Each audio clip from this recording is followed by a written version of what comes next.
This is the rotor pass or the cross pass.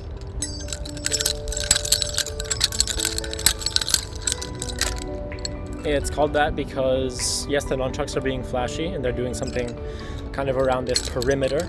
If you imagine a circle in the frontal plane in front of my body, yeah, the nunchucks are coming around the outside, but our arms are going to be in this cross, this kind of fast weaving X,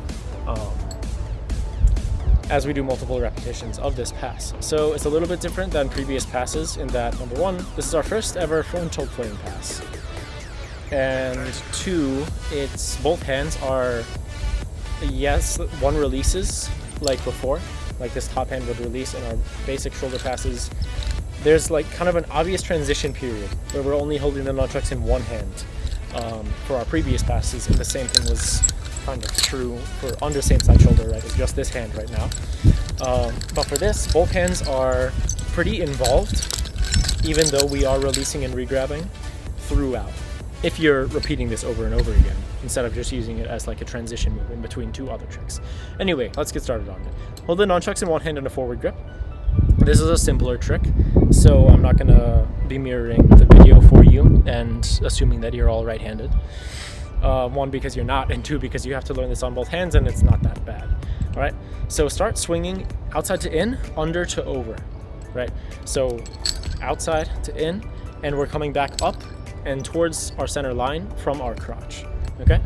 As the free chuck flops back and crosses towards your center line, or crosses back over the center line towards the initial side that you were holding the nunchucks in, right? Flops back to that side.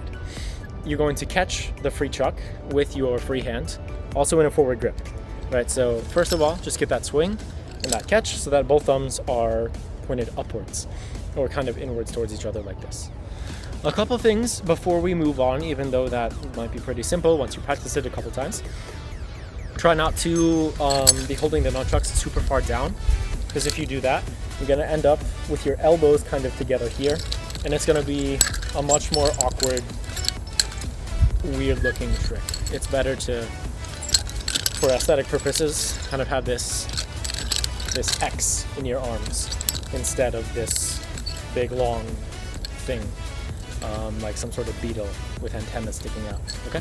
Anyway, catch on top, and from there, we're going to release with the initial hand that we were holding the nunchucks with when we did that over to under swing.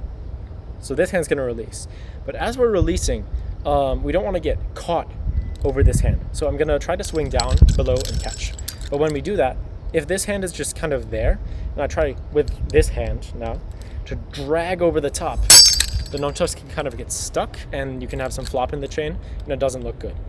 So we're not just going to be using our swinging hand to power through with the wrist, right? That's not how this motion is going to work, if we want it to look fluid with multiple repetitions anyway. Instead, with the hand that is doing nothing, it's not in fact doing nothing, I'm going to pop the nunchucks away and off of itself so that they don't get caught and drag over this hand. It's basically a throw. All right, so kind of perpendicular to the axis of this nunchuck, right? Nunchucks are this way, so the pop is straight this way. I'm going to give this chuck a pop, and that'll allow the chain to keep tension and make this big pretty arc and swing, and then we catch underneath. So like I said, we started in two forward grips. We pop with this hand, catch underneath in that same hand that we just popped with. And that might take some practice for you. Now notice that the hand that I just caught in, which is this one, is in a reverse grip. All right, so if you need to, just start on top of the trick. Think just of this hand for a second. You know that you're going to be swinging with this hand, but envision this hand very closely. It's going to pop, come down, and then catch. Right? Pop, come down, catch in a reverse grip. Okay? One more try. So pop, come down, catch. Now I'm in a reverse grip with the hand that I just caught with. Still in a forward grip with the hand that swung through that to get to the bottom. Now I release with the hand that's in a forward grip, and with the reverse grip hand that I just caught with, I'm going to swing back up. So remember, the releasing hand is not just doing nothing, it's giving a pop to the nunchucks so that they swing through an arc.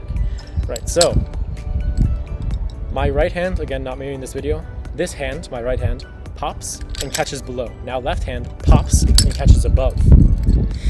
The hand that catches above is always in a forward grip when we're catching. The hand that catches below is always in a reverse grip when we're catching. If I continue, forward grip, reverse grip. So besides the initial prep swing, right, this is in a forward grip, but the hand that's your initial prep swing is going to ultimately be your reverse grip hand if you're doing this the way that I'm showing you.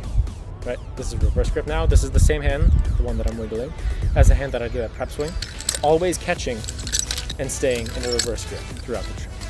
And we can mirror to the other side, right? Do this with the other hand instead, or sorry, other direction instead. You also don't have to start with the prep swing and catch on top of the trick. You can also start with an overswing and catch on bottom, right? And then continue from there. And it's the same exact thing. And we can do the same thing from the other side as well. Same thing. And eventually get faster and faster, more and more fluid. Or maybe add in some body bobbling motion here so that we're not super static. Maybe back and forth. Maybe don't drop the nunchucks like I just did. But that is the rotor pass or the cross pass.